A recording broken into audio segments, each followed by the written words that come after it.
సాయంత్రం లేట్ అయింది, పడుకోమ్మా. ప్లీజ్ నన్ను ఒక్క కదా నాన్న. కార్టూన్ ఛానల్ చూసుకోమ్మా. ఇప్పుడు టీవీ ఏంటి? ఆ కథ ఏదో చెప్పు, పడుకోబెట్టు. నన్ను చెప్పు నాన్న, చెప్పు నాన్న. సరే. అనగనగా ఒక ఊళ్ళో ఒక రాజు ఉన్నాడంట.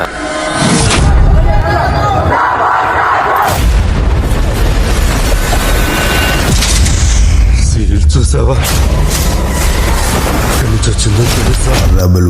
కొండలకి సముద్రానికి మధ్య ఉన్న అడవి. ఆ బందిపోట్లలో 3 తెగలుండేవి.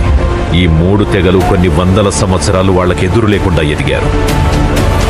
బయట వాళ్ళు రాకుండా చుట్టూ పెద్ద పెద్ద గోడలు కట్టుకుని అతిపెద్ద ఆర్మీని తెచ్చుకొని తిరుగులేని శక్తిగా మలిచాడు.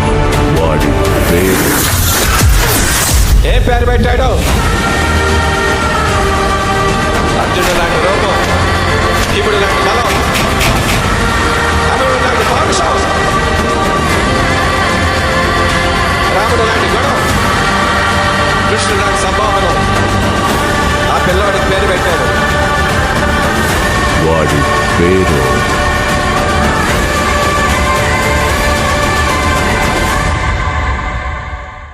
ఈశ్వర్కి ముందు ఒక్క ఫ్యాన్ ఉంటే చాలు అని స్టార్ట్ అయింది.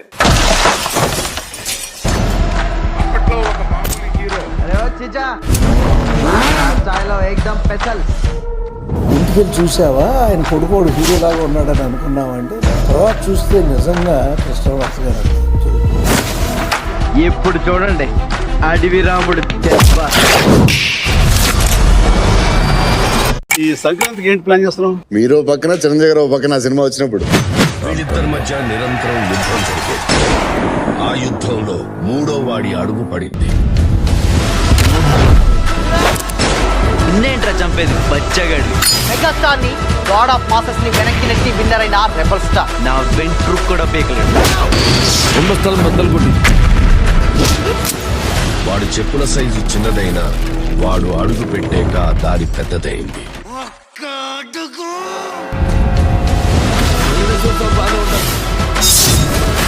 తలదించుకోవాల్సింది తప్పు చేసినప్పుడు. తప్పుడు నా కొడుకులు కావాలి. ఇంకేం పీకుతావురా? చూసి చలు, ఛత్రపతి ఛత్రపతి అని శివాజీని పొగిడారు. ఛత్రపతి 1.5 మర్డర్ చేసి కుర్చీ ఎక్కేశావు. అక్కడ కూర్చోవాలంటే ఒంటి మీద కోటు కాదు, ఒంటి నిండా కుట్ర, కుళ్ళు, కుతంత్రాలు ఉండాలి. వీటిల్లో ఏ ఒక్కటి నీళ్ళు లేదు. ఇలా వస్తాను ఎక్స్పెక్ట్ చేయలేదు కదా. ఎలా వెళ్తాను కూడా ఎక్స్పెక్ట్ చేయకు. ఆ సైదులు గడికి చెప్పు, నా నెత్తురు గుడికి ఎక్కువ, నా కత్తికి పదునెక్కువ. గుర్తుకే సచ్చుడేంద్రా. మంచిగా ఉంటే మంచి, తేడాలు వస్తే తలకాయ లేచిపోతా. పౌరుషానికి ప్రాణం పెట్టే వంశంలో పుట్టినోడు. ఎవరాతను? ఇంత జనాన్ని వెనకేసుకుని వెళ్తున్నాడు. ఇది అంత పెద్ద పుడింగా. మెల్లగా మాట్లాడే బాబు. గాయన ఈ తెలంగాణ ఏరియా మొత్తానికే కింగు. ఇప్పుడు వచ్చి ఎలా ఉన్నాడు? ఇప్పుడే షోరూంలో తీసిన బండిలో ఉన్నాడు. ఈ బండి చూసావా? నీ క్యారెక్టర్ నాకు నచ్చింది. అడేమన్నాడు రాడు?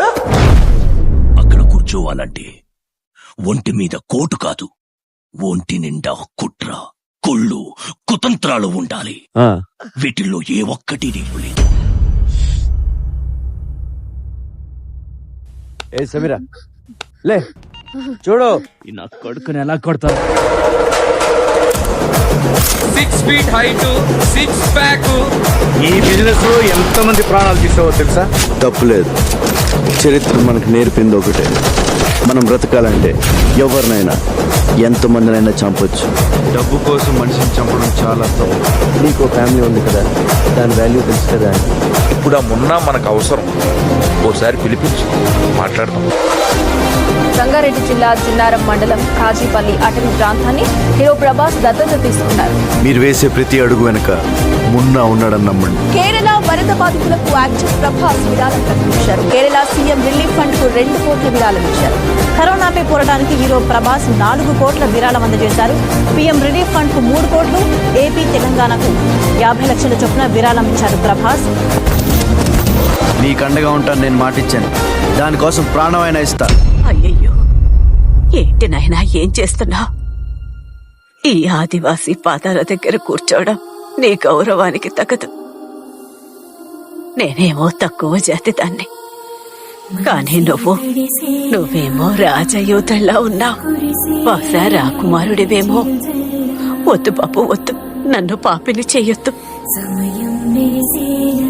మనం జన్మతో కాదు, చేసే కర్మతో చిన్న పెద్ద అవుతాం. ఒక క్యాన్సర్ పేషెంట్కి ముద్దు పెట్టేది 1 గంట అలా కూర్చున్నాడు. ఆయన 2 గంటల్లో చచ్చిపోతానన్న వ్యక్తి 20 రోజులు బతికాడు. నేనున్నా కదా, పడుకో. ఇది ఓన్లీ ప్రభాస్ వస్తం వల్ల బతికేది. 2010 ఫిబ్రవరిలో మహాశివరాత్రి ముందు రోజు నేను సిక్కాను. అదే రోజు దురదృష్టవశాత్తు ప్రభాస్ గారు నాన్నగారు కన్ను మూశారు, సూర్యనారాయణ రాజు గారు. నేను హాస్పిటల్లో అనే విషయం తెలిసి ప్రభాస్ గారు వాళ్ళ నాన్నగారు చనిపోయినా కూడా నేను హాస్పిటల్ తెలిసి నా కోసం పర్సనల్ అమౌంట్ పంపించారు. ఎవరైనా తన ఇంట్లో కష్టం ఉన్నప్పుడు ఎదుటివాడి గురించి ఆలోచించారు. పైగా తండ్రిని కోల్పోవడం అనేది మామూలు విషయం కాదు. ప్రజారక్షణే ప్రధాన రాజధర్మం. ఆయన 2 కోట్లు ఇస్తాను. మీకు ప్రోగ్రామ్ చేయడానికి ఆ 2 కోట్లు ఇచ్చేస్తాను, మీకు ఎప్పుడు కావాలి చెప్పండి అన్నాడు. వాళ్ళకి సహాయం నువ్వు చేసి మా పేరు ఎందుకు చెప్పావు? కుడి చేత్తో సహాయం చేస్తే ఎడం చేయి తెలియకూడదు అంటారు. ఆ పద్ధతి ఫాలో అయిపోతున్నాడు అనమాట. ముక్కు మొహం తెలియని నాలంటోడు సాయం చేస్తే జాలిపడి 2 నోట్ల కట్టలు దానం చేశారనుకోండి, తీసుకోరు సార్. చేస్తూ బయటకి చెప్పనటువంటి ఒక వ్యక్తి ఎవరో తెలుసా? డార్లింగ్ ప్రభాస్. చెప్పినట్టే జరిగింది. న్యూస్ మాత్రం 3వ పేజీలో సబ్బు పెట్టే సైజులో పడ్డది. ఆఖరికి టీవీలో కింది గీతల్లో కూడా రాలే. నేను ప్రెస్ తో మాట్లాడాను. బ్యాడ్ బాయ్ లా ఎలా చూపించారు? నేను మాసే. మీరు అరిసినప్పుడల్లా ఇంకా చెత్త కొట్టాలు వేస్తున్నారు. ఈ రెబల్ పేరు రావడానికి ఆయన ఎంత కష్టపడారో ఆ రెబల్ కాపాడటానికి దేవుడు కరెక్ట్ గా ఒకటిని పంపించారు.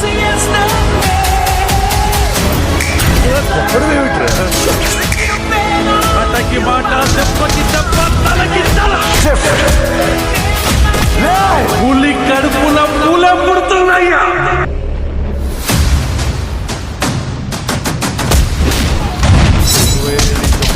ఇప్పటి నుంచి ఒక లెక్క ఆడి కొడుకొచ్చాడని చెప్పు. 10 నిమిషాలు పాత మనుషులైతే ఇంట్లో ఒక్క మగాడు కూడా మిగలడు. ఈ టైంలో వైలెన్స్ అవసరం? నాది చూడడానికి యాక్షన్ బాడీలో ఉంటది. బేసికలీ నేను చాలా సాఫ్ట్. చిట్టీలు కూడా వదిలేడు.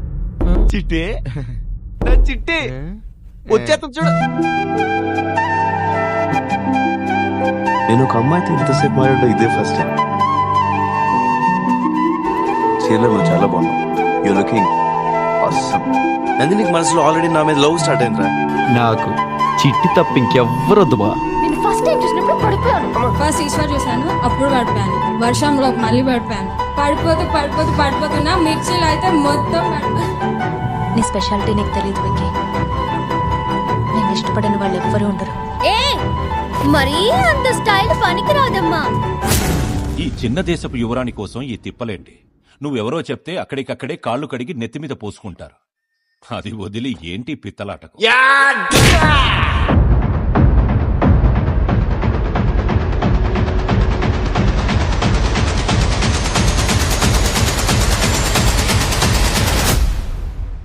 ఏంటి షాపింగ్ చేస్తున్నారు?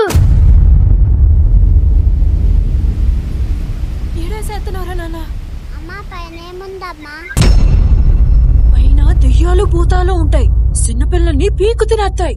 నేను పైకి వెళ్తానమ్మా. సుమారు 5 సంవత్సరాల క్రితం రాజమౌళి నాన్నగారు ప్రభాస్తో సినిమా తీయాలంటే కథ రాయండి అన్నాడు. అది రాజుల కథ అయింది, ఎందుకంటే ప్రభాస్ రాజు కాబట్టి. చాలా కష్టపెట్టానండి ప్రభాస్ ని. ఆ రోప్స్ గానీ ఆ వర్క్ గానీ. డబ్బు గురించి చూడలేదు, పేరు గురించి చూడలేదు. సినిమా మీద నమ్మకంతో అకుంఠ దీక్షలో పనిచేశాడు Prabhas. And the first day it was little tough and all, but second day it was very interesting. It helped a lot when we're doing waterfall, water and all. For that we trained for like 3-4 days. మా Baahubali cinema కలకాలం నిలబడే శిల్పం.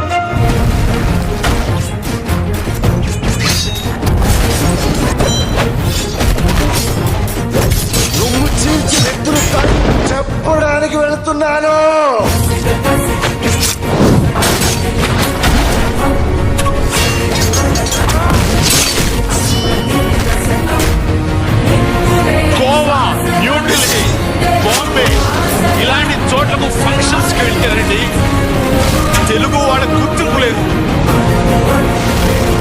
బాంబేలో ప్రభాస్ ముక్కులు ఎక్కుతుంటే standing ovation.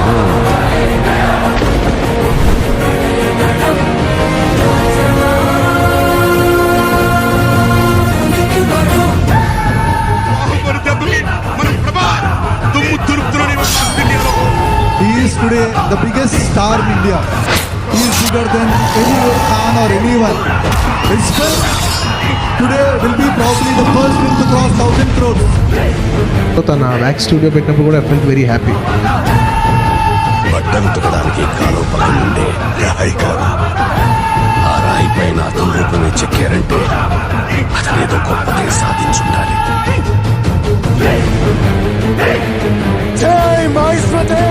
Baahubali ఓ శుభ ముహూర్తాన మాహిష్మతి మహారాజుగా పట్టాభిషిక్తుడు అవుతాడు.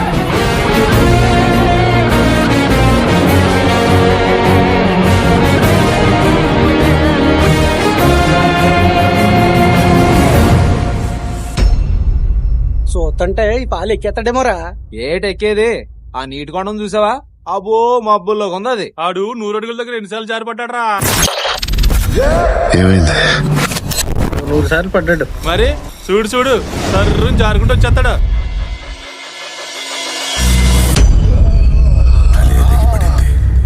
ఇంకా చెయ్యి కాలు ముండెం ఎంతసేపు నిలబడతాయి? ఫైనల్ గా మీ డార్లింగ్స్ కి ఏం చెప్తారు? ఇయర్లీ 2 ఫిల్మ్స్ చేస్తా, అది బెటర్. అది నాకు ఈజీ. మీకు ఓకేనా? వాళ్ళు చాలా నమ్మకం పెట్టుకున్నారు నీ మీద. నీ వాళ్ళంతా నిన్నిలా చూడాలి, నీ రక్తం చూడాలి, వాళ్ళ నమ్మకాన్ని చంపాలి. ఇది విధి ఆడుతున్న ఆట. నువ్వు నీ జనం దగ్గరికి వెళ్ళాలి. సాగర్ దేవా,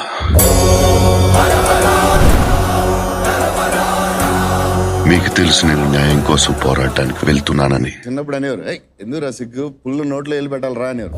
దయచేసి నాకు మార్గాన్ని ఇవ్వండి. తెలుసు కదా మీకు. ఆయన డేర్ డాషింగ్, ఆయన ఎప్పుడు అసలు ఆయన చూస్తేనే మొహమాటం లేదు. అసలు రెచ్చిపోయారు. ఆయన గురించి ఇంటుంటేనే ఒళ్ళంతా పులకరించిపోతుంది. ఆ మహానుభావుడిని ఒక్కసారి కళ్ళారో చూడాలనుందయ్యా. లేడు తల్లి, ఆ దేవుడు చనిపోయాడు. చిన్నప్పటి నుంచి మిమ్మల్ని చూస్తూ పెరిగాను. నేను ఈ రోజు ఇక్కడ ఇలా ఉండడానికి కారణం పెద్దనాన్న గారు. యాక్టింగ్ బాగా చేసినా, ఏమైనా మంచి పేరు తెచ్చినా ఓన్లీ ఆయన వల్లే. పెద్దనాన్న గారు శత్రువు వచ్చినా ఇంటికి ముందు గౌరవంగా పంపించి, తర్వాత నువ్వు కోపం వస్తే తర్వాత వాళ్ళ ఇంటికి వెళ్ళి చూసుకో, బయట చూసుకోవాలి. I love you. పాపరా పెద్ద ఆయన ఆఖరి నిమిషంలో కూడా, చనిపోయే చివరి క్షణంలో కూడా ఏమన్నా తెలుసు? రెబల్ స్టార్ ఎప్పుడు రెబల్ గానే ఉంటాడు. లేదు, ఈ రెబల్ ఇంకొక 50 సంవత్సరాలు మిమ్మల్ని ఆనందపరుస్తాడు. పెద్దనా పెద్దనా ఏమైంది? ఏమైంది పెద్దనా? కడుపులో దాచుకుంటా బాహుబలి. మరణం మరణం వాసన. భూమి కృంగిన నింగి చీలిన, న్యాయం చేతుల్లోనే అన్యాయానికి సర్వనాశనం. వానర వీరులారా, నీకు గుర్తుందో లేదో, ఎవరికుంది ఆ అధికారం? చిన్నప్పుడు నీకు కథ చెప్పేవాడు. పర్వత పాదాలు వణికి కదులుతాయి మీ హుంకారానికి. ఎంత పెద్ద సమస్య వచ్చినా నరాల్లో రక్తం బదులు అన్ని ప్రవహిస్తున్న మహావీరులు మీరు. తన బలమైన సైన్యానికి కూడా చెప్పకుండా ఒక్కడికే చెప్పేవాడు.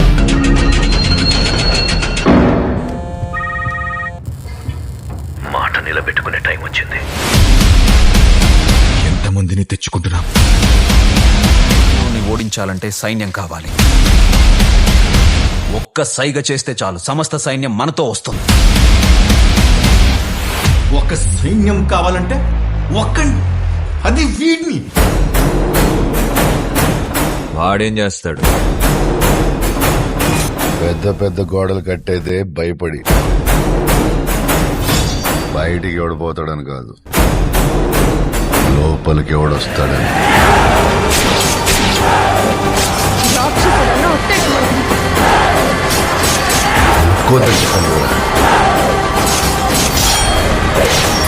ఎవడు ముట్టుకోకూడదు.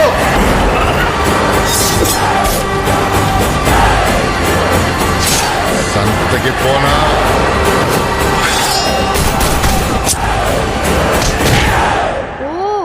అయితే అర్జున్ బెస్టా? కాదు, ఉండేవాడు ఇంకా యోధుడు. అర్జునుడి కంటే పవర్ఫుల్లా?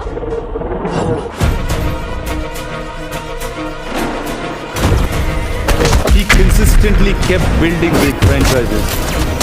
అసలు ఏమనుకుంటున్నారా నా గురించి? అసలు నేనెవరో తెలుసు. The great Bhairava.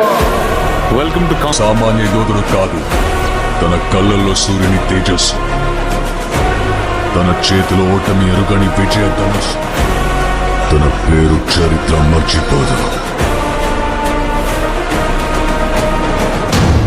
యుద్ధాలన్నీ అయిపోయాయి. Powerful people come from powerful places. Andrews ఎప్పుడైతే బాంబేని లాలీపాప్ ఇచ్చి నటిస్తానన్నాడో, రాకీకి ఆ సముద్రం కూడా ఒక బావిలా కనిపించింది. సముద్రం వేరే చోటు ఉందని వెతుక్కుంటూ వెళ్ళాడు. బెంగళూరులో గరుడను చూశాక రాకీ కన్ఫర్మ్ చేసుకున్నాడు, here is a man who comes from that powerful place. అందుకే అవకాశం దొరికినా అతన్ని చంపలేదు, వదిలేశాడు. కేజీఎఫ్ ని ఏలడానికి ఒక సైన్యం కావాల్సి వచ్చి, ఒక్క సైగ చేస్తే చాలు సమస్త సైన్యం మనతో వస్తుంది. బుజ్జి చూసా, నాకు కూడా ఫ్యాన్స్ ఉన్నారు. Rebel fan. Hello rebel fans. Rebel hardcore fans. Oh my god, I have never seen anything like that in my life where there were full Prabhas mania. Ground లెవెల్లో Prabhas is the biggest star in India, దానికి doubt లేదు. చూసేవాళ్ళ గుండెల్లో ధైర్యాన్ని నింపి వాళ్ళని సైన్యంలా చేసుకున్నాడు. అర్జునుడు వెనకాల గురు.